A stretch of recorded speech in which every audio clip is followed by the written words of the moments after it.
Hey, hey! You made it, and I couldn't be happier. If this is your first time here, smash that subscribe button and pass this video on to your favorite people. But first, tell me where you're watching from. City, country, wherever. I read every comment and love hearing from you. Let's get this thing started. My name is Brian, and for the longest time I believed I understood Audrey, my wife, better than anyone else ever could.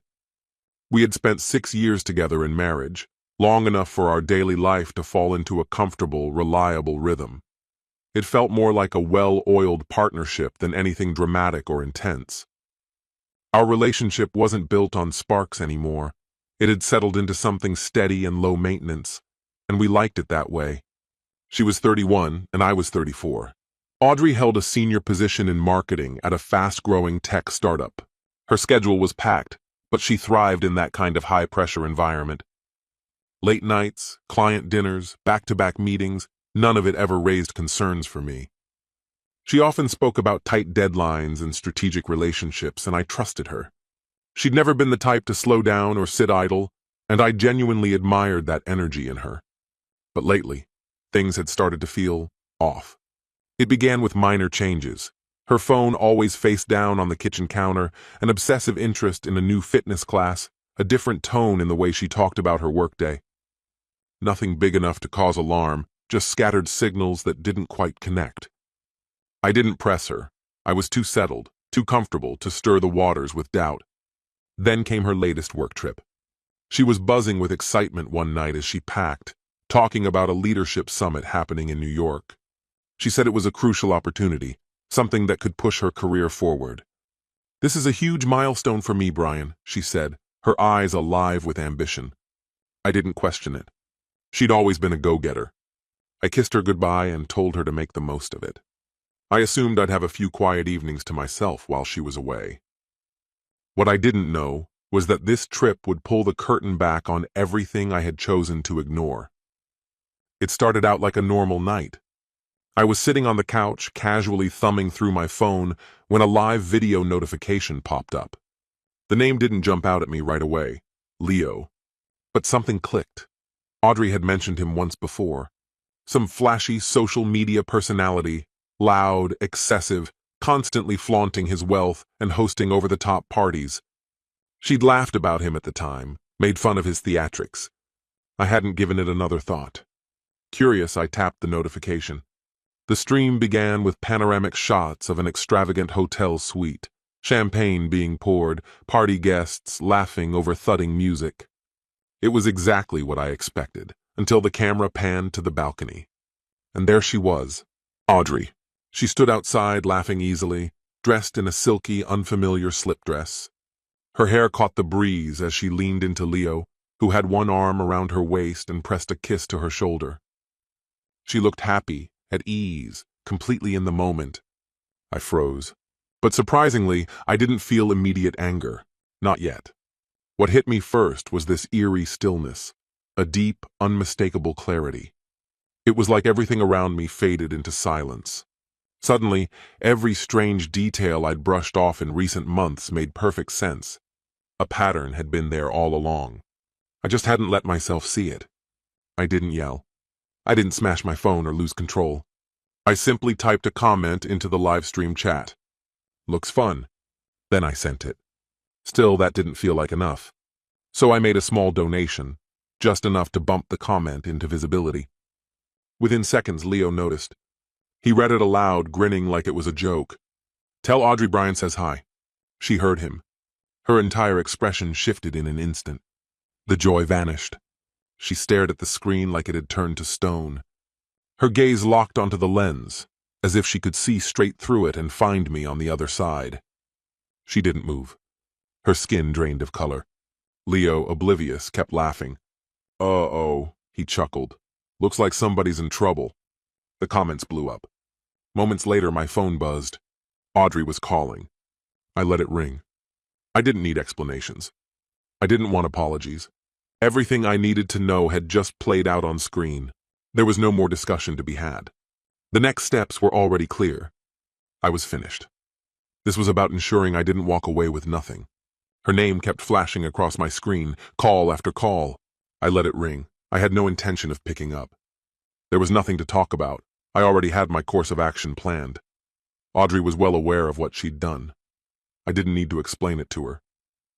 By the time the sun came up, I had already set things in motion. The first thing I did was contact a lawyer. I wasn't looking for a confrontation, not yet, but I had to begin laying the groundwork. If I didn't act first, she'd take control of the narrative. This wasn't about emotion. It was about strategy. Later that morning, after I'd ignored every one of her calls, a message appeared. "Brian, can we talk? It's not what you think." The text sat on my screen like a trap. I didn't answer. I exhaled slowly and carried on with my day. By late afternoon, the doorbell rang, followed by a firm knock. "Brian, open up. What the hell is going on?" I made my way to the door and opened it, composed and unbothered. There stood Audrey, suitcase in hand, glaring furiously. But what drew my attention wasn't her. It was Leo, standing just behind her, wearing that insufferable smirk, like this whole situation amused him. Audrey's voice cut through the tension. "Why am I locked out? What is this?" I crossed my arms and met her gaze. "I've changed the locks," I said flatly. "From here on out, this gets handled legally. I don't feel safe letting you in right now."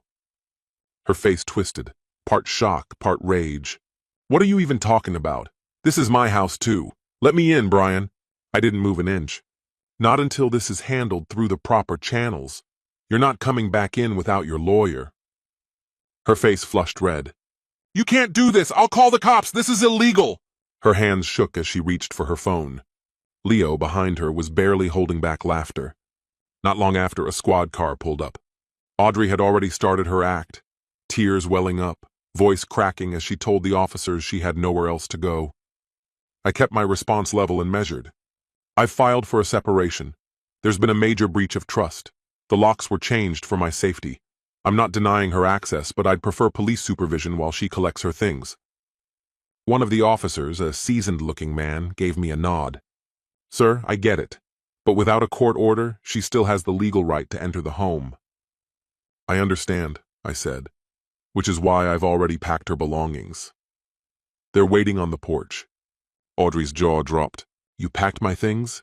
Are you kidding me, Brian?" "It's all there," I said evenly. "I'm not trying to make this harder than it already is." She didn't say another word. Seething, she stomped over and started dragging her bags to the curb, her fury unmistakable. I stood quietly as the officers observed, unmoved, watching her go. And in that moment, all I felt was a deep, steady calm. The next few days unfolded in an odd, almost dreamlike quiet. She kept trying to reach out, calls, texts, but I answered none of them. My attention had shifted. I was already several moves ahead.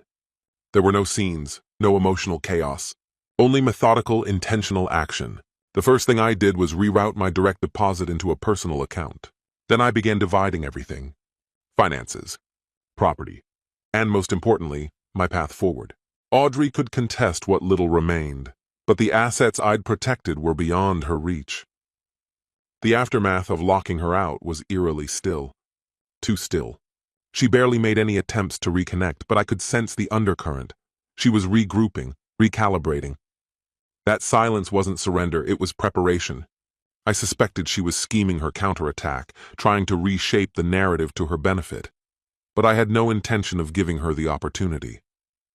My attorney had already warned me: stay composed, avoid any dramatic encounters, and let the legal process carry the weight.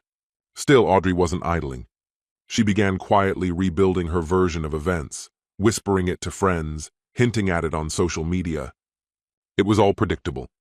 The same old portrayal: Brian, the overbearing husband who evicted her without warning. The spiteful man who invaded her privacy, snooped through her life, and cast her out without a second thought.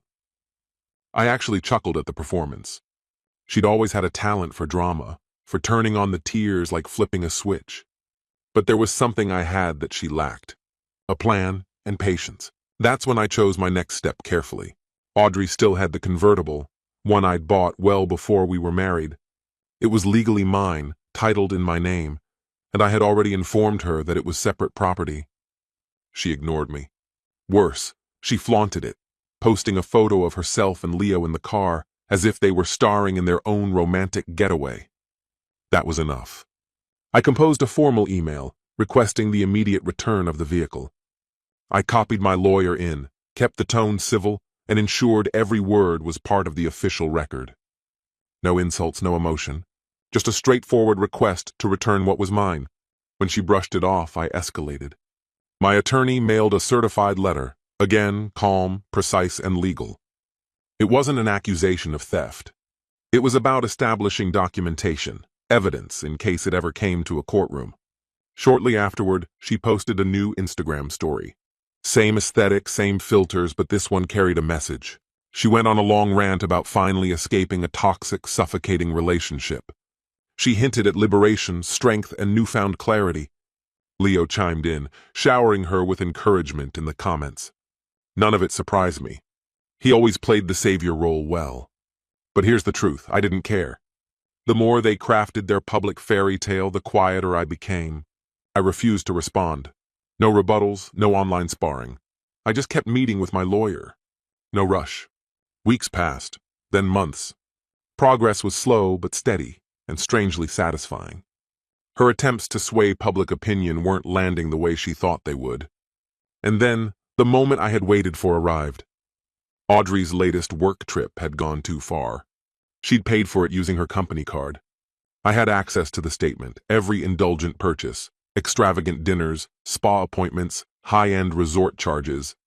She had always used these trips as a cover, but this time her carelessness worked in my favor. I didn't confront her. I wasn't seeking a confrontation at all. I had a better idea. I drafted an anonymous email, just the right mix of concern and ambiguity. It was addressed to the HR department at her company, professional, brief, and calculated. I wrote, "It's come to my attention that one of your senior employees, Audrey, may have falsely categorized a personal vacation as a business-related trip. Please find attached her credit card activity. I trust this will be reviewed appropriately and with discretion." Attached were the statements, showing her name, the vendors, the charges, and the dates. Nothing extra. No emotion, no theatrics. I wasn't trying to ignite chaos. I was laying a foundation. This was never about drama. My only intention was to let the facts unfold, quietly and deliberately. Within a matter of days, my lawyer got in touch with news. Audrey's company had opened an internal review. It didn't take much digging before everything started to unravel. They scrutinized her reimbursement forms and her remote work logs and quickly spotted a pattern. It became clear that she'd been mixing personal pleasure with professional responsibilities on multiple occasions. Less than 4 weeks later, the verdict was in. She was terminated, officially and unequivocally, for breaching company standards and fabricating expenses. The polished persona she had so carefully maintained collapsed overnight. The facade was gone, and no one stepped in to defend her. Meanwhile, our divorce case continued moving forward. It wasn't finalized yet, but her position was visibly compromised. She was now unemployed, her image tainted, and Leo, the man she had gambled it all for, had vanished. The weeks dragged on, but I stayed steady, calm, methodical. Audrey's once flawless life was coming undone, piece by piece. And somewhere in the silence, I realized how much ground I'd regained without ever raising my voice. I didn't resort to confrontation. I didn't need to prove a point out loud. I simply followed through, step by step. The quiet wins were the ones that mattered. My attorney had already locked in every major advantage. All my accounts were secure. Nothing had been touched. Even the vehicle, her last bargaining chip, had finally been returned. Then came the final stage, the settlement hearing. There was no real dispute left. The judge reviewed the exhaustive documentation, every statement, every receipt, every lie. And with that, the outcome was clear. Audrey walked away with very little. No alimony, not after the firing and the records of misconduct. Just a small portion of our joint savings, and a fraction of what she'd aimed to get from the home. The house was granted to me. Not long after the final papers were signed, she called, left a voicemail laced with bitterness. Her voice cut through, sharp and cold. "You've ruined everything, Brian. You took it all. I hope you're happy," she said. I listened once, then deleted it. There was no point in replying. There was no sting in the ending, just a strange kind of closure. She never apologized. In her eyes, she was still the victim, but I didn't need her remorse. I wasn't chasing any apology. Now, months later, the chaos is behind me. I live by myself. At first, the quiet felt unsettling. Too still, too empty. But over time, that quiet started to feel different. Lighter. Free. And Audrey and Leo? That didn't last. Their relationship ended shortly after she lost her job. Leo's online presence became a stream of shallow self-help slogans, posts about energy cleansing and personal growth. The first time I saw one, I actually laughed out loud. These quiet days don't feel lonely anymore. They sound like clarity. They feel like peace. And that's all I ever truly wanted.